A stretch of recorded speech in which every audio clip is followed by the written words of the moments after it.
T20 world cup में पाकिस्तान के लिए उम्मीदें कह सकते हैं कि लगभग खत्म हो गई हैं। तो आज हम जरा करीब से देखेंगे कि वो इस मोड़ पर आखिर पहुंचे कैसे और क्या ये सच में एक सुनहरा मौका था जिसे उन्होंने अपने ही हाथों से जाने दिया।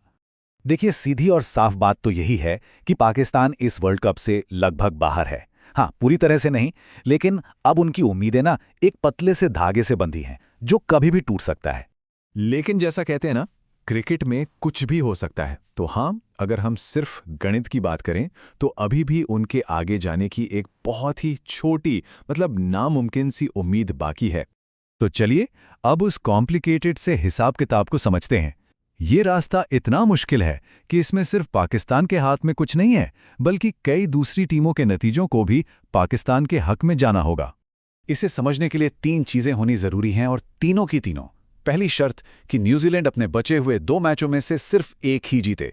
दूसरी शर्त कि श्रीलंका भी अपने आखिरी 2 मैचों में से सिर्फ एक ही जीत पाए। और सबसे जरूरी तीसरी और आखिरी शर्त कि पाकिस्तान अपना आखिरी मैच जीते, और सिर्फ जीते नहीं बल्कि एक बड़े अंतर से जीते। अब इस स्लाइड पर देखिए कि अगर ये सब हो गया तो पॉइंट्स टेबल कैसा दिखेगा। मान लीजिए न्यूजीलैंड और पाकिस्तान दोनों के एक एक पॉइंट हैं।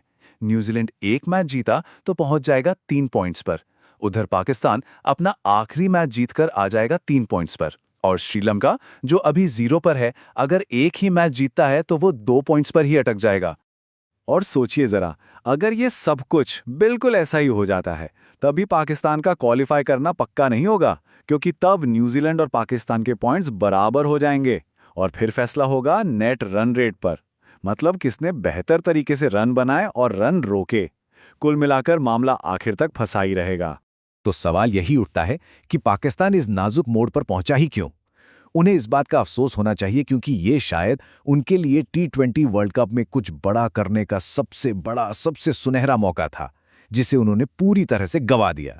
जरा इस स्लाइड को देखें। पाकिस्तान के पास एक ऐसा फायदा था जो किसी और टीम के पास था ही नहीं। उन्हें पूरे टूर्नामेंट में कहीं ट्रैवल नहीं करना पड़ा। उनका बेस एक ही जगह श्रीलंका में था। वहीं दूसरी तरफ इंग्लैंड, न्यूजीलैंड जैसी टीमों को अलग अलग देशों और वेन्यू के बीच लगातार भागदौड़ करनी पड़ रही थी। और बात सिर्फ इतनी ही नहीं थी, मैदान के हालात भी जैसे उन्हीं के लिए बने थे। सारे मैच श्रीलंका में हुए, जहां की पिचेस स्पिन गेंदबाजी के लिए जन्नत होती हैं।